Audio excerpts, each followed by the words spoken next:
అడవిపై హక్కు కోసం ఆంగ్లేయులను ఎదిరించారు, నిజాములతో పోరాడారు. జల్, జంగిన్, జమీన్పై మా హక్కులు మావేనంటూ తిరుగుబాటు చేశారు. ఆ పోరాటంలో ఆదివాసీ యోధుడు కొమరం భీం అసువులు బాశారు.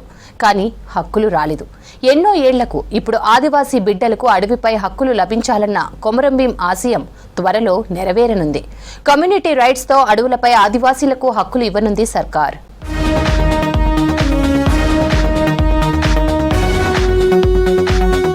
అడవిపై హక్కులు పొందాలన్న గిరిజన ఆశయం త్వరలో నెరవేరనుంది. ఆదివాసీలు అంటేనే మొదటగా గుర్తొచ్చేది ఉమ్మడి ఆదిలాబాద్ జిల్లా. వందల ఏళ్లుగా అడవులే ఆవాసంగా జీవిస్తున్నారు ఆదివాసీలు. అడవికి కాపు కాసేది, కంటికి రెప్పలా కాపాడేది వాళ్లే. కానీ వారికి అడవిపై హక్కులు లేక ఎన్నో ఇబ్బందులు పడుతున్నారు. జల్, జంగల్, జమీన్ పై హక్కుల కోసం నిజాం రాజుపై పోరాడి ప్రాణాలు కోల్పోయారు ఆదివాసీ యోధులు కొమరం భీం. అయినా హక్కు రాలేదు. అడవిలో ఆదివాసీలను పండ్లు ముట్టనివ్వరు, పూచిక పుల్లను తీసుకెళ్లనివ్వరు. దీనికి తోడు అటవీ అధికారుల వేధింపులు. దీనిపై ఎన్నో ఏళ్లుగా పోరాడుతున్నారు ఆదివాసీలు. గిరిజన బిడ్డల పోరాటం ఫలితంగా పోడు భూములకు పట్టాలిచ్చింది కాంగ్రెస్ సర్కార్. దీంతో పాటు కమ్యూనిటీ హక్కులు కూడా ఇచ్చేలా ప్రణాళికలు చేస్తోంది ప్రభుత్వం. 2006 ROF చట్టం ప్రకారం కమ్యూనిటీ హక్కులు ఇవ్వాలని భావిస్తోంది. ఇందుకోసం కొమరం భీం, మంచిర్యాల, ఆదిలాబాద్ జిల్లాల్లో గిరిజన గూడాలను ఎంపిక చేశారు అధికారులు. గ్రామ సభలు నిర్వహించి కమ్యూనిటీ రైట్స్ పై గిరిజనుల అభిప్రాయాలను సేకరించారు. కమ్యూనిటీ రైట్స్ ఇవ్వాలని ఆదివాసీలు గ్రామ సభల్లో తీర్మానం చేశారు. జిల్లా కలెక్టర్లకు కమ్యూనిటీ రైట్స్ అమలు చేయాలని నివేదిక కూడా ఇచ్చారు గిరిజన శాఖ అధికారులు. ఆదిలాబాద్ జిల్లాలో సిరికొండ మండలాన్ని పైలట్ ప్రాజెక్ట్ గా ఎంపిక చేశారు అధికారులు. కమ్యూనిటీ రైట్స్ తో ఆదివాసీలకు ఎన్నో ప్రయోజనాలు ఉన్నాయంటున్నారు. అడవులపై హక్కులు లభిస్తే అడవుల పెంపకం, ఆ ప్రాంతంలో ఉండే చెరువుల్లో చేపల పెంపకంతో పాటు వెదురు, ఇప్ప పువ్వు, బంక, పండ్లు, అటవీ ఉత్పత్తులు సేకరించి అమ్ముకునే అవకాశం ఉంటుందంటున్నారు. కమ్యూనిటీ రైట్స్ తో తమకు ఆదాయం పెరుగుతుందని ఆనందపడుతున్నారు గిరిజనులు. మాకు ఎన్ని అయితే ఉన్నాయో అటవీ హక్కు చట్టము లైన్లో అది మాకు హక్కుపత్రం కావాల్సింది.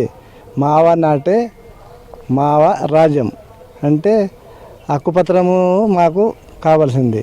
గిరిజన గుడులు అంటే అటవీ చట్టంలో మనకు మన సాగు చేసిన భూమిలో, పంట చేసిన భూమిలో పక్కకే మేము సర్వే చేసినాం.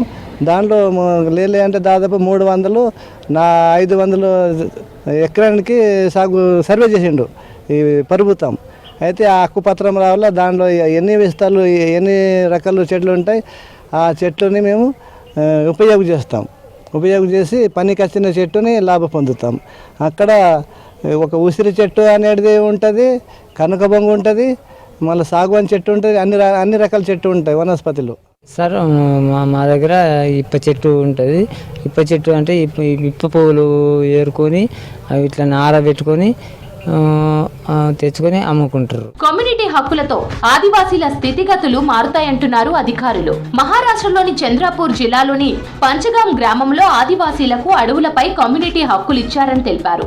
హక్కులు రావడంతో అక్కడి ఆదివాసీలు ఒక్క వెదురు బొంగు పెంపకంతోనే ఏటా కోట్ల రూపాయల ఆదాయం పొందుతున్నారని చెప్పారు. ఆదివాసీ ప్రాంతంలో ఉన్నటువంటి జీవో 2006 ఇది ఏదైతే యాక్ట్ వచ్చిందో చట్టం, ఈ చట్టంని రాష్ట్ర ప్రభుత్వము అమలు చేసుకోవడానికి ఒక ప్రయత్నం జరుగుతున్న క్రమంలో BRLF, Bharat rural livelihood foundation, తర్వాత సెంటర్ ఫర్ కలెక్టివ్ డెవలప్మెంట్ మా సంస్థ, మరియు tribal welfare department of Telangana, ఈ ముగ్గురు కలిసి మా యొక్క ఆదిలాబాద్ జిల్లాలో అటవీ హక్కును సంపాదించాలి, వీళ్ళకి హక్కు ఇవ్వాలి, వీళ్ళు దీని ద్వారా లాభం పొందాలనే ఉద్దేశంతో సిరికొండ మండల్ని పైలట్ ప్రాజెక్ట్గా చేసుకున్నాం.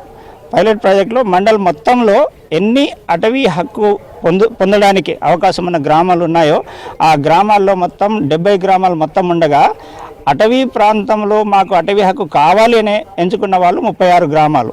ఈ 36 గ్రామాల్లో కొలాం ఉన్నారు, గోండ్స్ ఉన్నారు, లంబాడాస్ ఉన్నారు.